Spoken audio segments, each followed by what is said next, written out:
Before you start changing your menus and everything, be sure you're not running Sage TV using the service. You need to disable that and then start up Sage TV. I've already done that, but I wanted to show it to you first. We started out here with basically the default menu that you start out with when you first have SageMC. I've made some minor changes to names and stuff, but it's basically what you'd see.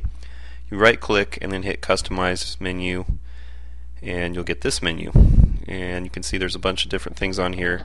Each of these are different components of the menu, and as you move your icon or cursor over that, it highlights each of those sections with a box.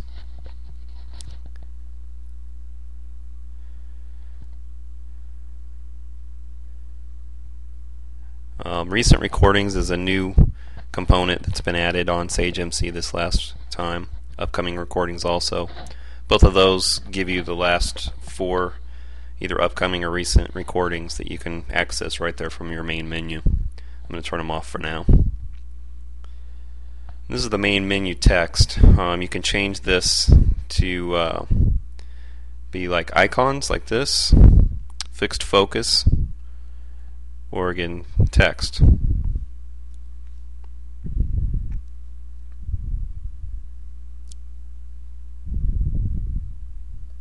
This is the import export layout button, and from here you can import other layouts that have been set out here. There's some sample ones here. This is the circle layout that we just selected. That comes with the SageMC install, just as a sample to try it out. And you can see it's sort of a fixed focus menu, but as you go left and right, it sort of swings around in a circle.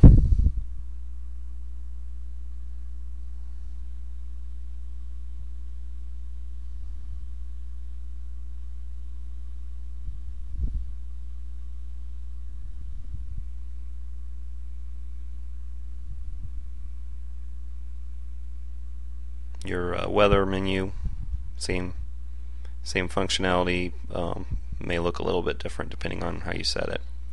This is the upcoming and recent recordings menus there.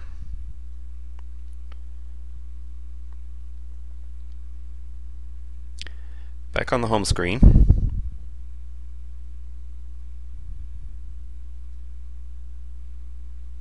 Okay, go back to Customize Screen Layout, and we're going to import a couple more just to see what they look like. These are more examples that are coming installed.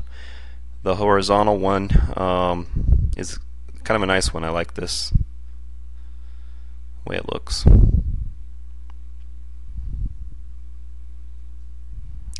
Starting playback of a show. You can see the preview windows there in the middle.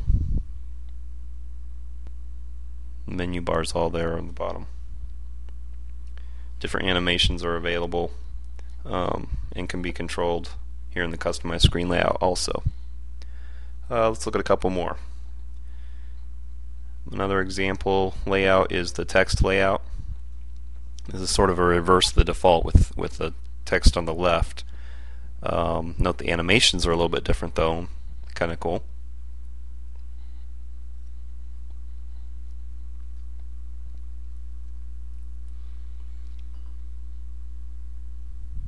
Import another one here. And the vertical one, the last of the sample layouts that are installed. Get kind of a look at some of the other animations this way too.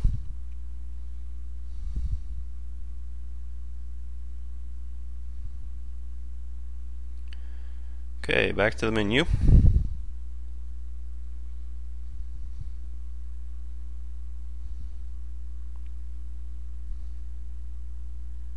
I'm going to go reload the default layout, and we'll start from here.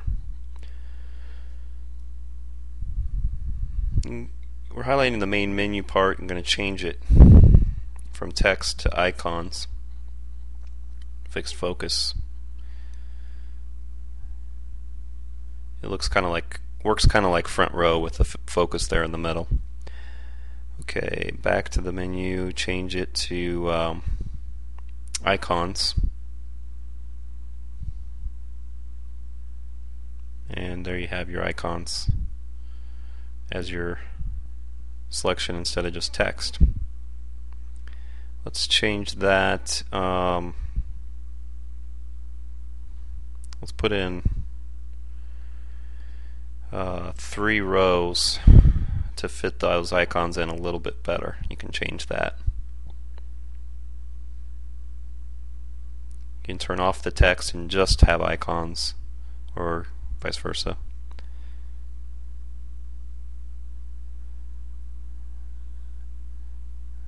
Okay, I've selected the main menu icons and now I'm moving them and then expanding them. You move with the left, right, up and down arrows, and you scale it larger and smaller with the page up and page down.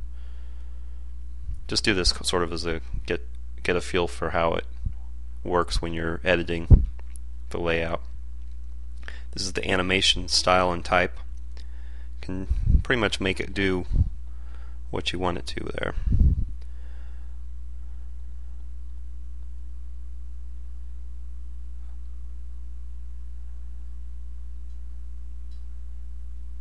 Okay, there's the weather bar. We've grabbed it and now we're moving it with the left and right arrows. I'm going to customize it. You can see there's detailed, forecast, and then the main simple one. Let's see, let's leave it as detailed. Just to give you an idea of the differences. And I'm going to select the preview panel. That's where the TV preview is happening there in the bottom left. You can expand that with the page up or vice versa with page down, and then you can move it around with your arrow keys.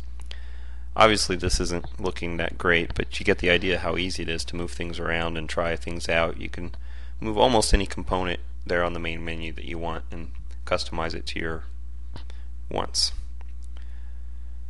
And then you can save it, new file, type in the name. We're going to call it test3.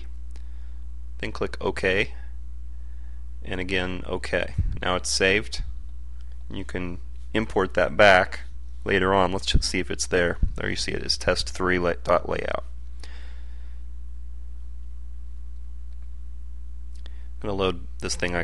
This is one that I saved earlier called Boxes. It's basically just an icon menu with the icons on the right and a big preview on the left. I kind of like it. Not sure if I'll keep it, but it took me all of a minute to make.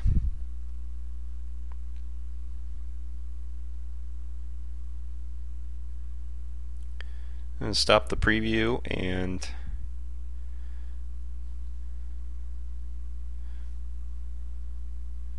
go back in here.